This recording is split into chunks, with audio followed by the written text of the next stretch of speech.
People of the world, hello and welcome to Marketing as a Foreign Language, episode 72,362,412.9. Did you know that I don't believe in coincidences? We've talked about it before on the show. I feel like it bears repeating. The gentleman that we're going to speak to in just moments at one point in his life was referred to as the Guerns. And the Guerns liked to party. He had a 17-year hiatus when he was a bachelor in between wife number one and wife number two. Wife number two he describes as his soulmate. He has beaten cancer twice, thank you very much.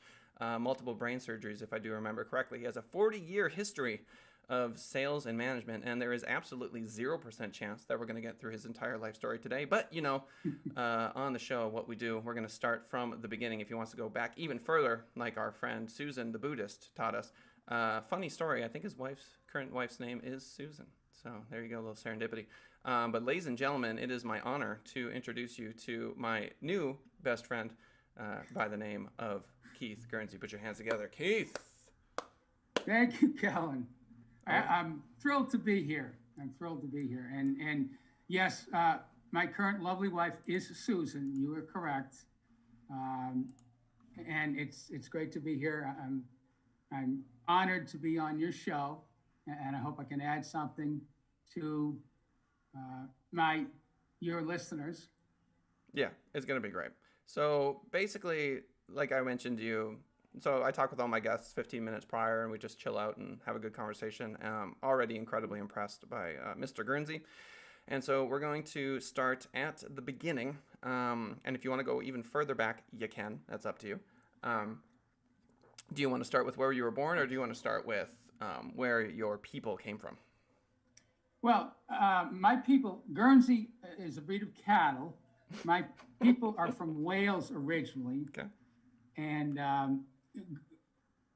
growing up heavy set, if you will, or vertically challenged, and having the last name of Guernsey, like the Guernsey cow, led me to develop a very thick skin. Back in the day, they called it, fooling around and hazing and stuff like that. Now they call it bullying, but right. It led me to develop a very thick skin. And I'm originally, as you can tell from the accent, originally from the Boston area. I grew up in historic Lexington, Mass, where they once told the Brits, told the revolutionary forces, don't shoot till you see the whites of their eyes, but if they mean to have a war, let it begin here. Yep.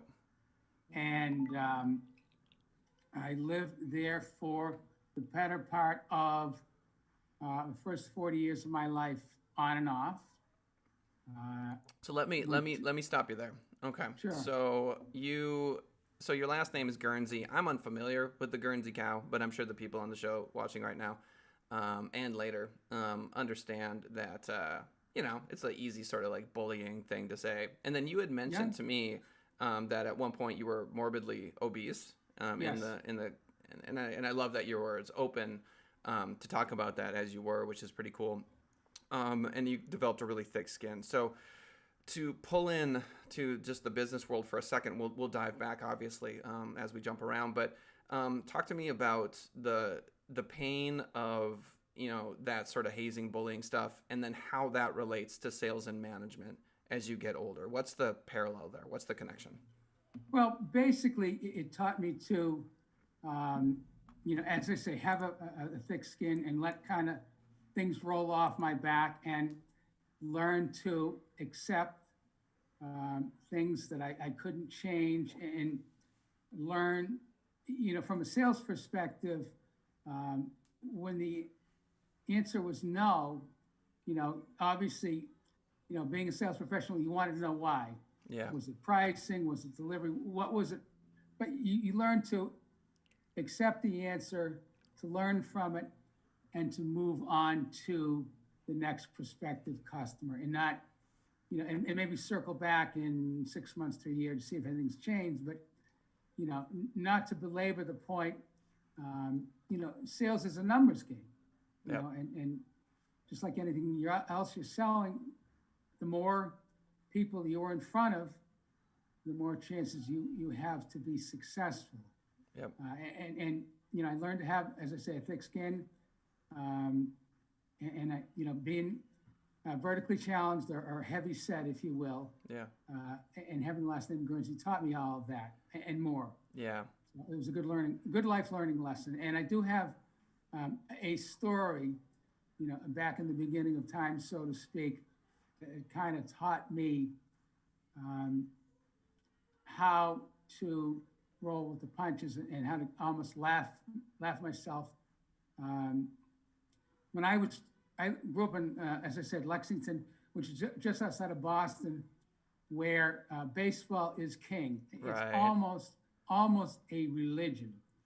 And no matter what you look like or what shape you're in, I was built more like a football player, but I wanted to try baseball.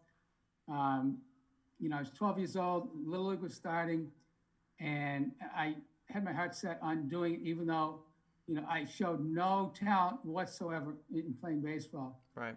And to make a long story short, it was a big deal in Lexington, parades, marching bands, the whole 9 yards.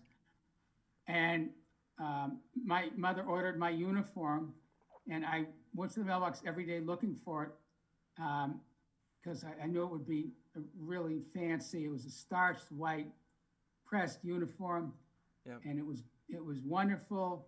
I put on the top, and the jersey felt fine. It fit fine. Right. The pants didn't fit.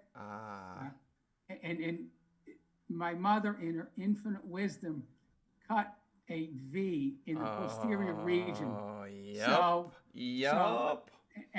But all she had for material was a gray triangular patch.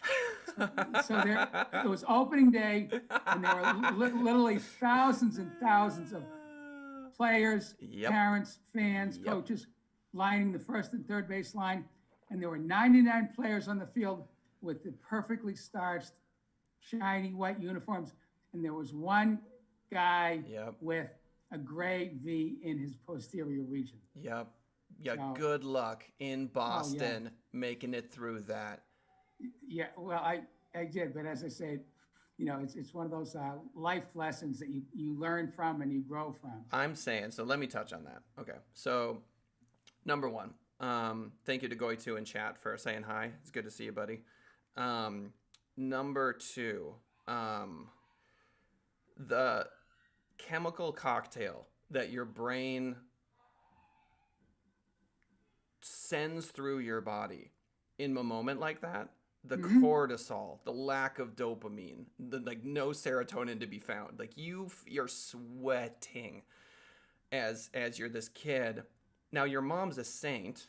She did the thing that she was meant to do by getting you there, putting you there. Now she's a smart enough woman, or was a smart enough woman, to understand the ramifications of it.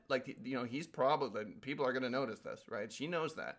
And you go out, and then those two moments, though they seem so infinitely distanced in time and space, which they are, not infinitely, but by, a huge, huge distance, they actually come together when you are becoming successful later in life, right? So that moment when you're standing in front of the client and they make you feel that way, they say that thing, because I've been in sales meetings where people make me feel about the size of a thimble. They'll just say something just to take you out at the knees, either because they want to get a better price from you, or they're just judging you. They want to you know what I mean? They're really testing you. Sales is a martial art. They're going to throw a punch or two, and you have to show them that, look, I'm not going to hurt you. We're on the same team. You can keep punching me, and I'm going to continue to deflect and be like, hey bro, let's go fight the enemy, the actual enemy, right? Which is failure together. Let's go succeed together. But that experience you had doing that, it sounds like you made it all the way through it. It sounds like you know what I mean? You didn't go run home crying. You didn't bail. It sounds like you did it. That right there is that is sales training, as far as I'm concerned. Am I wrong? No, you're absolutely right. And I'm certain that it helped me, in later life as I began my sales career. I have no qualms about saying that. Yes, no question about it. It helped me learn from a mistake, which wasn't necessarily all of my doing, but Right. still, it helped. It was one of life's lessons that taught you to kind of roll with the punches, so to speak. That's right. To just get hit. I mean, let's call it what it is. I mean, you took a gut punch. Yeah, and I've taken quite a few over the years, and it's made me a much stronger, better person. And had I not had these previous life experiences, I don't know what I would have done, in terms of the brain surgeries, the cancer, Just come fighting the on. obesity. It's been quite a ride, but I've emerged a much, healthier person, both mentally and physically, and a much stronger person. Yeah, it's the resiliency that is so attractive. So there's something you said that tell me what I'm getting wrong, because I'm going to try to quote you exactly. You said, I feel better at 68 than I did at 28, or since I was Yes. 28. What is the Yes. exact quote? I feel better, healthier, both mentally and physically at 68 than at any time since I started playing hockey at 28. So let that sink in, listeners. Like listeners who are afraid of getting older, listeners who are afraid of mortality, which is everyone, by the way. It's a big deal. It's a big deal to take that pill, because and tell me if I'm wrong, the Guerns on this one, but it's if you treat yourself right, if you get your head right, you can feel great at any age. Sounds like, and that's what I'm hearing. And it's not like you didn't go through, struggles with weight, multiple brain surgeries, and multiple battles with cancer. You're currently in remission for the blood cancer, which was cancer number 2, and finding happiness through that. Referring to Susan, your wife, as your soulmate. I mean, these are enlightened perspectives, right? Absolutely. One of my favorite kind of spiritual guys, his name was Richard Alpert. Now it's Ram Dass. No, I don't know if you ever got turned into this guy. This guy's incredible. I've heard the name though. Yeah, I mean, he refers to he had a stroke, and he refers to it as being stroked by God. I mean, that's a pretty intense perspective on a stroke. He's like, no, it's the best thing that ever happened to me. I'm very grateful that it happened. It changed my life. Like that's amazing. And he refers to all these different channels of consciousness. Like you can choose to perceive your life on all these different channels, and some are nightmares and some are not. And so that's the vibe I'm getting from you, is that you're just on this really really exceptional channel in the way that you're choosing to perceive your life, which is awesome. Definitely. It's awesome. And to my thought process, Kellen, life is so incredibly short that any day that you waste being depressed, bummed out, whatever vernacular you use, is a wasted day. I mean, we all have better days than others, certainly, especially during these times of a pandemic, but you need to almost realize how fortunate you are to be upright instead of being 6 feet under, so to speak, and just make every day your absolute best day. For me, I do 7 things every morning to get my head right. Okay. And the first one is I look to the sky, I look to the ceiling, and I thank God for another day on this wonderful planet. Gratitude. Yeah, gratitude. The second one is I roll over and I kiss my lovely wife, Susan, and I tell her that I love her. Yep. Then I pick up my dog and tell her that I love her. Oh, I love that. Well, she's only been the dog is not left out of the I love yous. Never. The dog gets Never. the I love yous too. The fourth thing in my 7 item list is, if you will, is I got my workout togs on. And the 5th thing is I get in my car and I play our song, Broken Road by Rascal Flatts. Okay. And number 6, I hit the gym for an hour pulse pounding workout. Yep.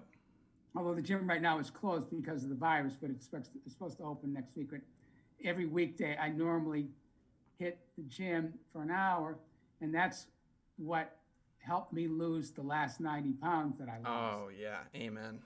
And then number 7, I sit down to write my next bestseller. Yes. He said, hopefully. No, I love it. Let's get the Guerns. Let's get the Guerns, global people. Come on. Does anyone else deserve global praise other than the Guerns? I mean, come on. Is this not the message that the world needs to hear right now?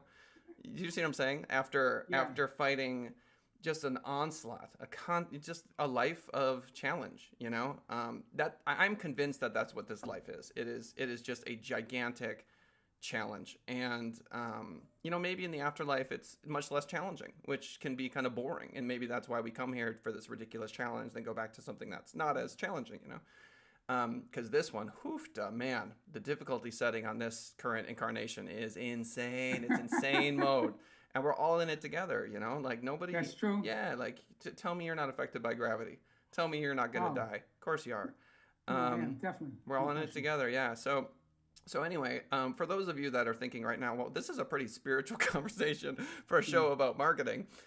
What I would like to remind you at this point is that if you think that you're going to start like a company or get in sales or get into marketing and grow to enormous size and be a global international force in business and not make legitimate, deep connections with other human beings along the way, then I don't know. I think that we are fundamentally in disagreement.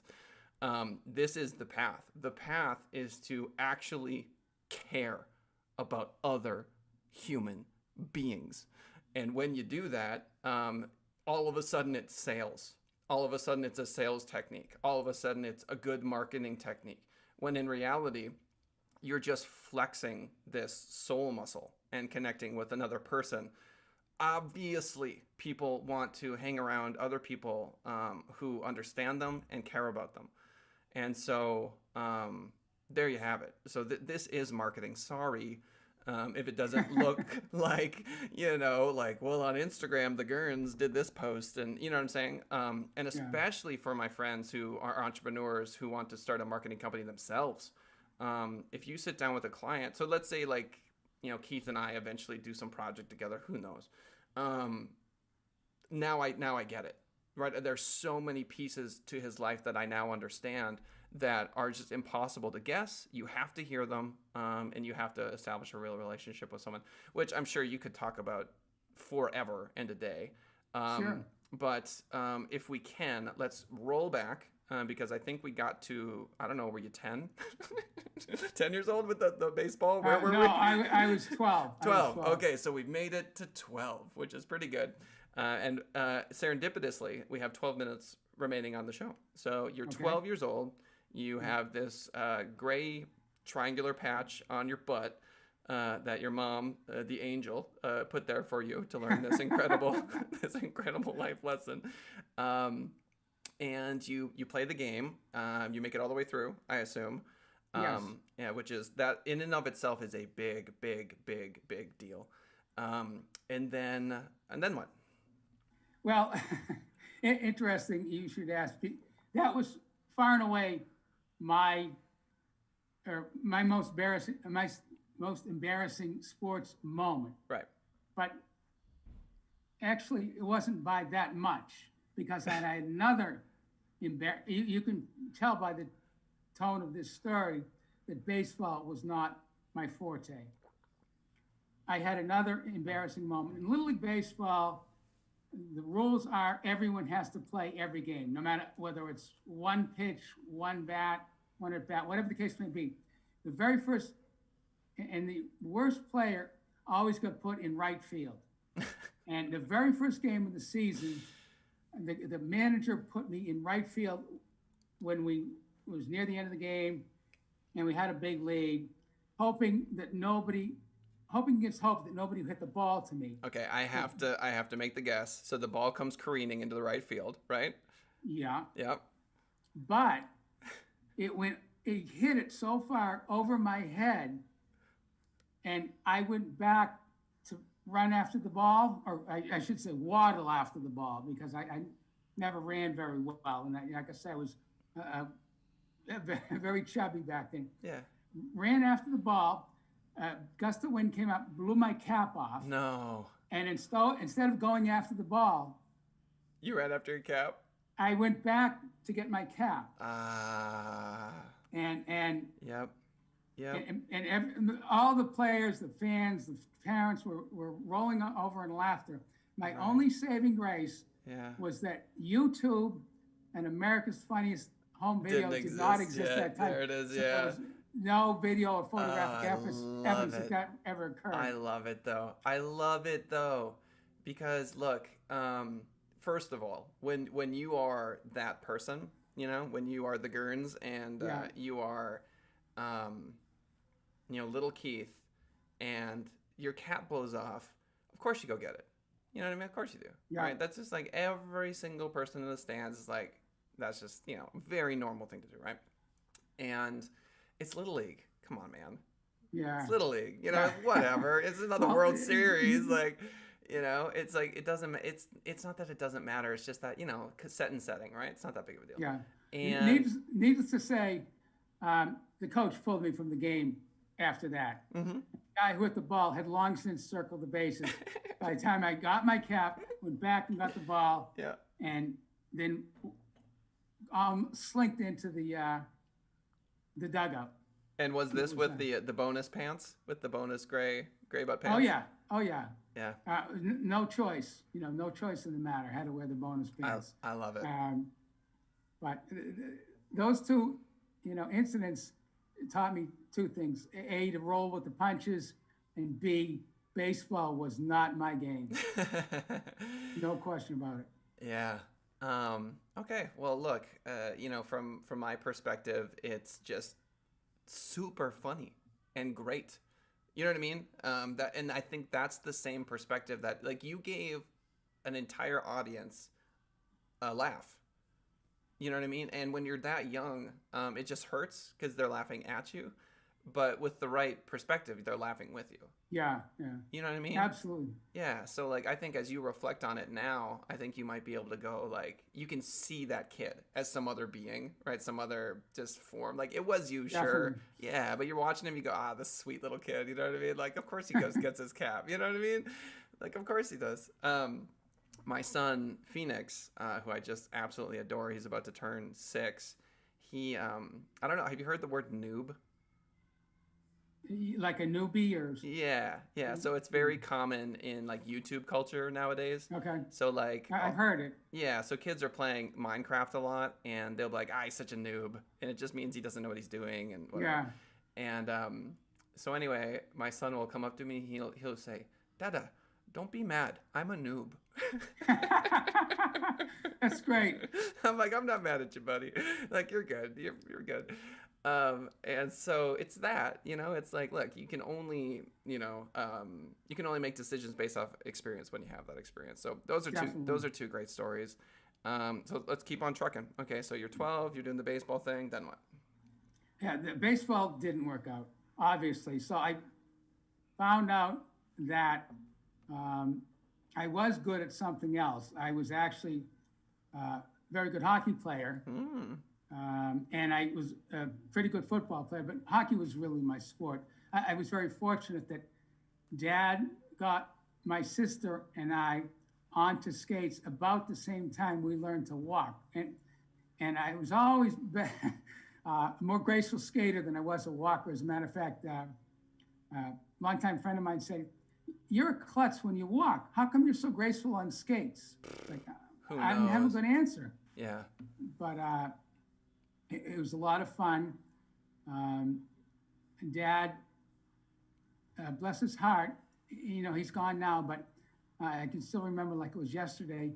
He sat in every frozen rink in North America, watching every practice and every game I ever played in. Dude. He was amazing.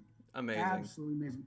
And through that, I have to tell you a story. One of my claim to fame, if you will, is that growing up as a kid, I played against Hockey Hall of Famers Bobby Orr and Ray Bork. Okay. And if you follow hockey, you know those names. But that was, I tell people that's my one of my main claims to fame, if you will. But Yeah. Hockey and football for me were the sports I was really good at. Unfortunately, all the headbanging of those two sports led to the two brain surgeries.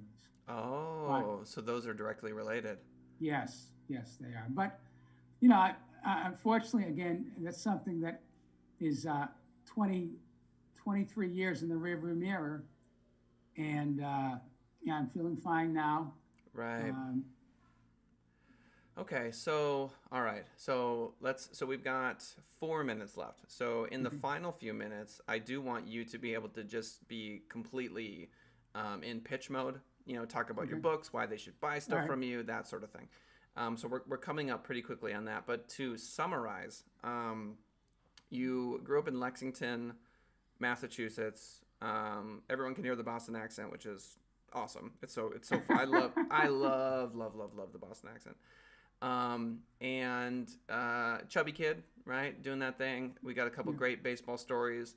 We have an entire 40-year history of sales and marketing to get to, which is going to be really exciting. We will traverse that again. We're going to have Keith back on the show if that is a possibility. Definitely. And then we've got a number of books. I am a big fan of your routine. Wake up, thank you for another day. Kiss the wife, kiss the dog.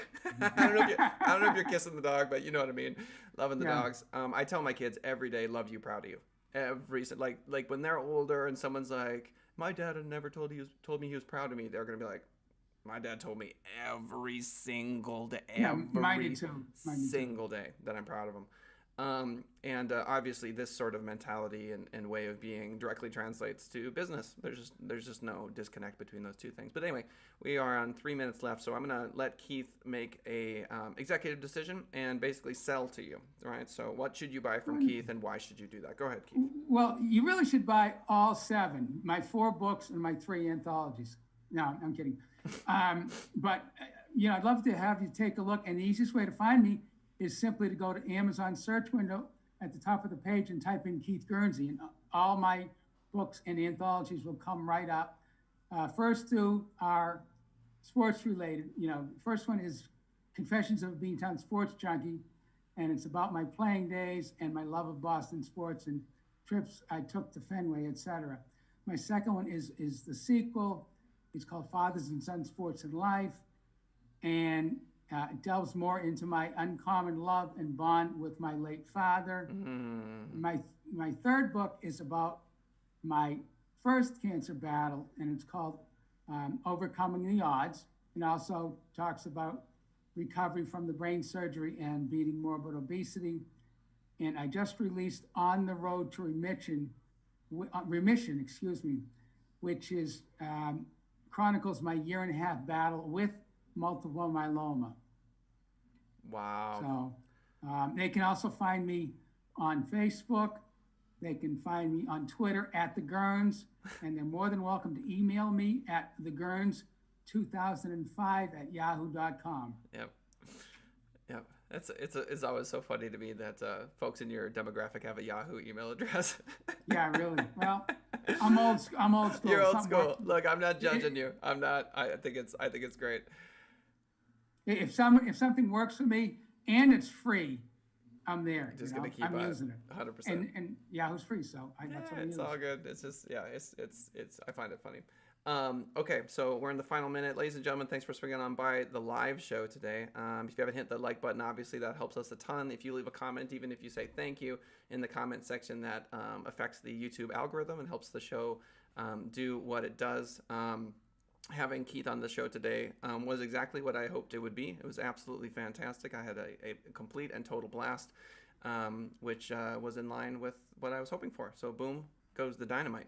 We're going to hit the outro in just a second, but remember YouTube, the Send It Rising Facebook page, we're streaming live there. My personal LinkedIn, if you want to follow me there, you can catch the show on LinkedIn, as well as Spotify, iTunes, and all the rest. Final word, Mr. Guernsey. Well, I just want to thank you for having me on, Kellen. I too had a blast. It was a lot of fun, and I look forward to reconvening sometime in the future. Yes, sir. All right, ladies. And I want to wish everyone a wonderful day. Yes, sir. Thank you, sir. We're going to hit that outro. All right, see you next time.